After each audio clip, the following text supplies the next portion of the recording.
समय की बड़ी ब्रेकिंग स्टोरी है। मेरे हाथ में जो ये कागज है ये मनीष सिसोदिया की चिट्ठी है। मनीष सिसोदिया ने 3 पन्ने की चिट्ठी लिखी है और इस चिट्ठी में लिखा है कि मेरे ऊपर एक और एफआईआर हो सकती है। ये चिट्ठी उन्होंने अरविंद केजरीवाल को लिखी है और मेरे ऊपर और एफआईआर दर्ज हो सकती हैं आने वाले समय में। और लास्ट में उन्होंने लिखा है कि सरफिरोशी की तमन्ना, आखिरी पन्ने में लिखा है सरफिरोशी की तमन्ना अब हमारे दिल में है, देखना है जोर कितना बाजुए कातिल में है। यह मनीष सिसोदिया ने लिखा है। सीधा मैं सुधांशु का रुख कर सकता हूं। सुधांशु त्रिवेदी क्या कहना चाहते हैं? 3 पन्ने की चिट्ठी है। सुधांशु साफ आवाज भी नहीं। देखिए, अब वो 3 पन्ने की चिट्ठी लिखे या 30 पन्ने की चिट्ठी, आम आदमी पार्टी का पूरा चाल चिंतन, चेहरा चरित्र सबके सामने आ चुका है। अब उनकी वस्तुस्थिति ये हो गई है कि बिगड़ी बात बने नहीं, लाख करो किनकोए, रहीबन बिगड़े दूध को मथे न माखन होए। अभी संजय जी बोल रहे थे, भाई ये बताइए, आप जो कह रहे हैं कि ये एज इतनी है और संख्या इतनी है, ये किस पॉलिसी की बात कर रहे हैं? ये आपकी पॉलिसी में नहीं था। ये तो मजबूरी में जब आपको विड्रॉ करना पड़ा तो अब तो वो उसकी जगह पुरानी वाली वो पॉलिसी लागू है, उसमें ये स्थिति है। आपने तो कुछ और प्लान किया था, सारे के सारे ठेके जो थे वो सरकारी से प्राइवेट कर दिए थे। इतना ही नहीं, और अभी जो चिट्ठी में लिखा है, मुझे इस बात के ऊपर बहुत आपत्ति है अमित जी, ये स्वतंत्रता संग्राम सेनानियों का लोग भ्रष्टाचार के आरोपी लोग प्रयोग कर रहे हैं, वो भी शराब के आरोपी। जी ये गए थे महात्मा गांधी की समाधि के ऊपर जाकर नाटक करते हैं, जिनका कि जन्मदिन ड्राई डे के रूप में मनाया जाता है। शराब के आरोपी लोग वहां पे जाके करते हैं। सुधांशु, भगत सिंह जी का इन्होंने नाम यूज किया था, याद करिए, भगत सिंह जी के परिवार वालों ने आपत्ति कर की थी।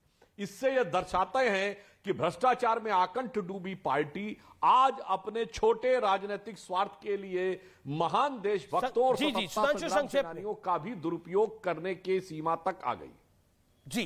जी मेरा निवेदन है, अपनी अपनी बात को 1-1 मिनट के अंदर रखें, ये मेरा निवेदन है। Thank you so much Sudhanshu, आपने बात को सुना। ओके, मैं संजय जी का रुख करता हूं। संजय जी, जो बात सुधांशु कह रहे हैं कि भगत सिंह का नाम इस्तेमाल करके, उनका स्लोगन इस्तेमाल करके आप साबित क्या करना चाह रहे हैं? क्योंकि मामला भ्रष्टाचार का है, करप्शन का है। फोन नष्ट हुए हैं, जैसा लगातार बताया जा रहा है, फोन नष्ट करे हैं उस दौरान, और एक नहीं 18। देखिए, पहली बात तो ये बड़ी अजीब बात है कि इनसे कोई भी मांग करे, कोई भी कुछ भी चिल्लाता रहे, ये कोई जवाब नहीं देंगे। देश की सारी पॉलिटिकल पार्टीज ने अडानी और मोदी के रिश्तों पर और भ्रष्टाचार पर जेपीसी बनाने की मांग की। अगर घोटाला भारतीय जनता पार्टी और मोदी जी की सरकार ने नहीं किया तो अब तक जेपीसी क्यों नहीं बनाई गई? इसका जवाब अभी तक उन्होंने आपके सामने नहीं दिया। इनका एक मंत्री उत्तर प्रदेश में कैबिनेट मंत्री, 72 प्लॉट उसके नाम पे निकले, कितनी डिबेट उस पे हुई, क्या उसका इस्तीफा लिया इन्होंने?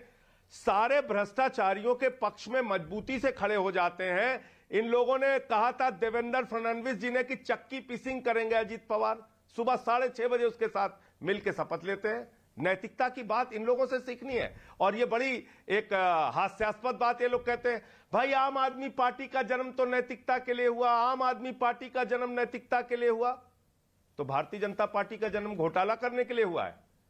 ये माइनिंग घोटाला करेंगे, व्यापम घोटाला करेंगे, हेमंत विश्व शर्मा का घोटाला करेंगे, अडानी के साथ मिलकर देश को लूटेंगे, LIC का पैसा लूटेंगे, SBI का पैसा लूटेंगे। इनका जन्म घोटाला करने के लिए हुआ है। बाकी सारी राजनीतिक दलों को पकड़ के जेल में डालेंगे ये। जी तो इसलिए मैं ये कहना चाहता हूं कि दूसरों पर आरोप लगाने के पहले अपने गिरेबान में झांकना चाहिए। जी जहां तक मनीष सिसोदिया का सवाल है, जहां तक मनीष सिसोदिया का सवाल है, जहां तक सत्येंद्र जैन का सवाल है, उन्होंने दिल्ली के लाखों बच्चों के लिए काम किया। मोहल्ला क्लिनिक का मॉडल सत्येंद्र जैन ने दिया। अनुकरणीय काम दिल्ली के लोगों के लिए करके दिखाया। एक सरकार हिंदुस्तान में भारतीय जनता पार्टी की बता के दिखाइए जहां के स्कूलों की हालत पर देखिए अच्छी हो, ठीक हो, दिखाने अब आपको 2 मिनट हो गए। संजय जी अब आपको इनका मंत्री सतीश द्विवेदी था। जी बस्ते ड्रेस में घोटाले करते हुए उसके सारे कागजात जवाब ले लेते हैं सुधांशु से। सुधांशु, वो कह रहे हैं कि वर्ल्ड क्लास मंत्री हैं ये दोनों, एक ने मोहल्ला क्लिनिक दिया है, दूसरे ने स्कूल दिया है, क्यों नहीं कार्रवाई करते अपने भ्रष्टाचारियों के खिलाफ? आप जवाब सुधांशु, और मेरा निवेदन है 1-1 मिनट में अपनी बात कह रहे हैं ना, नैतिकता के लिए नहीं आई थी। आम आदमी पार्टी नैतिकता का ढोंग करने के लिए आई थी। और उसका प्रमाण यह देता हूं संजय जी, हम राजनीति में कांग्रेस का विरोध करने के लिए खड़े हुए थे और आज 72 साल हो गए, मगर आज तक कभी कांग्रेस के साथ समझौता नहीं किया। और आप कांग्रेस पर भ्रष्टाचार के आरोप लगाकर खड़े हुए थे। याद करिए, शीला दीक्षित जी की फोटो के पीछे बेईमान और ईमानदार लिखते थे। 72 दिन नहीं लगाए और कांग्रेस से समझौता किया। यह थी आपकी राजनीति, और वही आज बढ़ते बढ़ते यहां तक आ गई है। अब आप कहते हैं शिक्षावाद। मान्यवर, ये पाठशाला की आड़ में मधुशाला छुपाने की कोशिश मत करिए। स्कूली बस्ते में दारू की बोतल छुपाने से काम नहीं चलेगा। आज जवाब शराब के ऊपर है, शराब के घोटाले के ऊपर है। तमाम प्रकार के ऐसे दस्तावेज जो जांच एजेंसियों के मिले हैं, जिसमें यह कहा गया है कि शराब नीति जब बनी तो विभागीय अधिकारियों के अलावा कुछ और लोगों को भी वो शेयर की गई। इसके फोरेंसिक एविडेंसेस मिले हैं। यदि आप गलत है तो ईमानदारी से आके कह दीजिए कि बिल्कुल गलत है, हम किसी फोरेंसिक टेस्ट के लिए तैयार हैं। और अगर ये सही है तो ये आपके ऊपर बहुत गंभीर और आपकी तथाकथित नैतिकता की राजनीति के ऊपर सबसे बड़ा वार है। जी जी सुधांशु, मेरा निवेदन है कि आपसे और संजय जी से कि अपनी बात को एक एक मिनट में रखें। अब मैं संजय जी आपके पास आता हूं। आपने बार बार बोला कि मोदी अदानी, उसके बाद आपने बोला कि देखिए हडनबर्ग की रिपोर्ट आई, देखिए उसके ऊपर सुप्रीम कोर्ट ने जांच कमेटी बना दी, वो मैटर वहां चला गया। पॉइंट नंबर 2, अभी का विषय है करप्शन का, वो भी शराब के मामले में। आपने बोला सत्येंद्र जैन वर्ल्ड क्लास मंत्री थे, लेकिन ईडी के मामले में अभी तक उनको बेल नहीं मिली है। वो 8 महीने से जेल में ही बंद है। वो इस्तीफा पहले क्यों नहीं लिया, अब क्यों लिया, ये सवाल जरूर इसका जवाब आपको देना पड़ेगा। ऐसा नहीं है कि आप 8 महीने पहले आप कह रहे थे कि कोई इस्तीफा देने की जरूरत नहीं है, वो निर्दोष है, लेकिन अब आपने इस्तीफा दे दिया।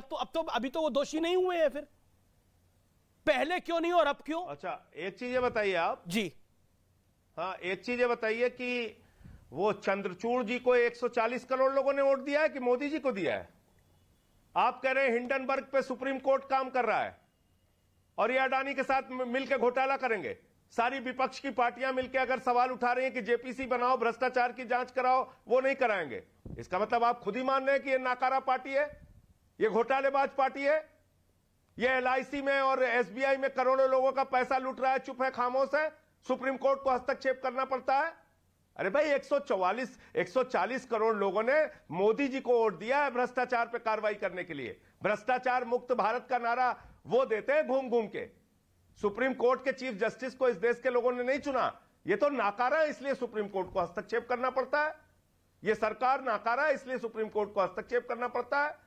40% कमीशन चल रहा है इनकी सरकार में कर्नाटक। अरे रफेल में इतना पैसा खाया, आरोप लगाए गए, रफेल में पैसा खाया गया, आरोप लगाए गए, लेकिन क्या हुआ? तो इसलिए मैं आपसे कह रहा हूं जी, एक अब मेरे सवाल का जवाब सत्येंद्र, ठीक है, मैं आपको दोबारा समय दे रहा हूं। मुझे नहीं, सत्येंद्र जैन का 8 महीने पहले इस्तीफा क्यों नहीं और अब क्यों? एक सेकंड सुधांशु 30 सेकंड दीजिए, मैं आपके पास आ रहा हूं। सुधांशु में बनाकर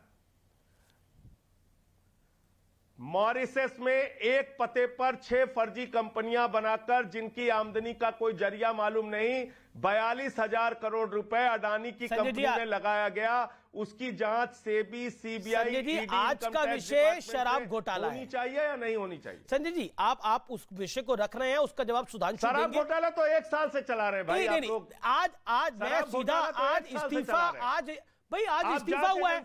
मैं आपसे बड़ा सरल सवाल पूछ रहा हूं, आप मुझे पूछेंगे अमीश देवगन पास दिस क्वेश्चन, तो मैं आगे मैं सवाल आगे नहीं पूछूंगा, लेकिन मेरा सवाल ये मैं तीसरी बार आपसे पूछा हूं। संजय जी, मेरा निवेदन सुनिए। नहीं, किस न्यायालय में तय हो गया कि आरोपित है? किस न्यायालय में सजा तय हो गई? बिल्कुल बिल्कुल तय नहीं हुआ, लेकिन शराब घोटाले में गिरफ्तारी हुई है, ये तो तय हुआ ही है ना। जितने साक्ष्य आपके पास है और जितने सुधांशु जी के पास है, एक सेकंड संजय जी, एक न्यायालय ने ही रिमांड पे भेजा है। जितने साक्ष्य आपके और सुधांशु जी के पास है, जाके न्यायालय में रखिए ना। एक पॉइंट, एक सवाल का, मेरे 8 महीने बाद सत्येंद्र जैन का इस्तीफा 8 महीने बाद क्यों, पहले क्यों नहीं? मनीष सिसोदिया और सत्येंद्र जैन पे कर रहे हैं। इतनी जांच और इतनी रिसर्च आपने हेमंत विश्व शर्मा और येदुरप्पा और शिवराज सिंह और अडानी पे किया? संजय जी, 8 सुधांशु जी कोर्ट चलाते हैं क्या? सुधांशु त्रिवेदी, बिल्कुल आप बोलिए। तय करेंगे क्या? अब बहुत लंबे समय तक इनका भाषण हो गया, अब मैं बोल सकता हूं। बोलिए सुधांशु, बोलिए। मिनट बोलना, ये तो 4 मिनट बोल गए। नहीं, भाषण देने में तो आप लोगों को महारत है मान्यवर। सुधांशु, आप नाराज मत होइए, मैं आपको भी मौका दे रहा हूँ। सुधांशु, आप नाराज मत होइए, मैं आपको मौका दे रहा हूँ। करोड़ों लोगों का पैसा लूट रहे हैं। अच्छा, ऐसा मैं मान रहा हूँ वो ज्यादा बोले, लेकिन आपको मैं मौका दे रहा हूँ। अगला 1 मिनट आपका। सुधांशु, कितनी दलाली खाई है बीजेपी ने, इसका जवाब देना पड़ेगा। ओके सुधांशु, जवाब दीजिए। बीजेपी ने दलाली खाई है बीजेपी ने, इसका तो जवाब देना पड़ेगा। हाँ, ये जवाब देना पड़ेगा। अडानी से कितनी दलाली खाई है, क्यों नहीं जांच हो रही है जेपीसी से? जो आए थे गंगा के जाल पे आपने जवाब नहीं दिया, 4 बार पूछने पे, 5वीं बार दोबारा पूछूंगा भैया। ओके सुधांशु जी, देखिए इनका तो स्टाइल ही ऐसा, इनका क्या जवाब दिया जाए? इनकी बातों में, आरोप में, ये कोई मन में कोई बात सोच लेंगे, मनगढ़ंत बोल देंगे। मैं उदाहरण देना चाहता हूं। 144 बोले तो मुझे याद आया 144 करोड़ रुपया इन्होंने शराब व्यवसायियों का कोविड के नाम पर माफ किया था। पर क्या ऑक्सीजन खरीदने के लिए दिया था? पूछिए। खूब आके प्रेस कॉन्फ्रेंस करते थे, ऑक्सीजन की कमी से इतने लोगों की मृत्यु हो गई। पूरी बात करें सर, आप कुछ भी बोल रहे थे, मैं शांत रहा। अपने टर्न पे बोलिए, मैं अडानी पर भी आ रहा हूं। आज तो शराब पे बात है मनोहर, मुझे भी अपनी बात कहने दीजिए। मैं आपका पूरा चरित्र बता रहा हूं। हाँ, तो कहिए ना, जवाब तो दीजिए। हमसे जवाब मांग रहे हैं आप भी तो जवाब दीजिए। अरे मैं जवाब दे रहा हूं। हमसे जवाब मांग रहे हैं, इन्होंने आकर दर्शकों को याद दिलाता हूं, खूब कहा ऑक्सीजन की कमी से, ऑक्सीजन क्यों नहीं बनाई आपने? आज तक एक बताइए जो बहुत आपने सर्टिफाइड जवाब क्यों नहीं दे रहे? जितने आपकी सरकार के अस्पताल थे वो झूठ। अब आइए अगला झूठ बताता हूं। अरे बता रहा हूं भाई, आने दीजिए, क्यों परेशान है? इन्हीं मनीष सिसोदिया ने अप्रैल 2021 में कहा कि हमने बच्चों का वैक्सीन विदेश भेज दिया। अप्रैल 2021 में पूरे दुनिया में कोई बच्चों का वैक्सीन नहीं बना था, भारत को छोड़ दीजिए। ये झूठ बोलने वाले। और सुनिए, इन्होंने प्रचार में जितना पैसा खर्च किया उतना कोविड के दौरान उपचार में नहीं खर्च किया। अब मैं उस पर आता हूं। पहले मेरी बात का ये तो जवाब दे दीजिए। 40% कमीशन को 12% बढ़ाने का क्या रास्ता भाई? कमीशन करना, अरे मैं बता रहा हूं, सुनिए। मंत्री बोल दीजिए कुछ ना। अरे भाई, अपने एक करके मुझे पता है बोलेंगे, आज है डिफिकल्टी भाई। देखिए आमिर जी, जब ये बोल रहे थे मैं एकदम शांत था। मजबूरी हो सकती है इनकी। नहीं बोल रहे मान्यवर, ऐसा है नहीं बोल रहे मान्यवर। देखिए आप भले व्यक्ति हैं तो मैं बोल नहीं रहा हूं मान्यवर। आपकी पार्टी दारू के नशे में है क्या कि बोलते ही चले जाएंगे, दूसरे को बोलने नहीं देंगे?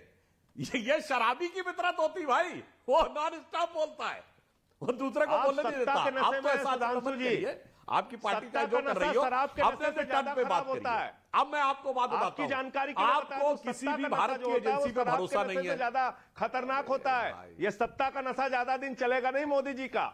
उनसे कहिए उसी नशे में तो गड़बड़ कर गए, समय तक नहीं उसी नशे में ध्यान ही नहीं रहा कि क्या क्या गलती करते जा रहे हैं। सिम पे सिम बदलते जा रहे हैं, मोबाइल पे मोबाइल बदलते जा रहे हैं, बाहर वालों को खबरें बताते चले जा रहे हैं, पैसे पे पैसा बनाते चले जा रहे हैं, दिल्ली का भविष्य बर्बाद करते चले जा रहे हैं। सत्ता के नशे में ध्यान नहीं रहा और उसी नशे में तो आकर इस मुकाम तक पहुंच गए। अब मदहोशी से होश में आ जाइए तो बेहतर होगा। हिटलर का सत्ता का नशा नहीं चला सुधांशु जी, हिटलर का भी सत्ता का नशा नहीं चाह रहा हूं।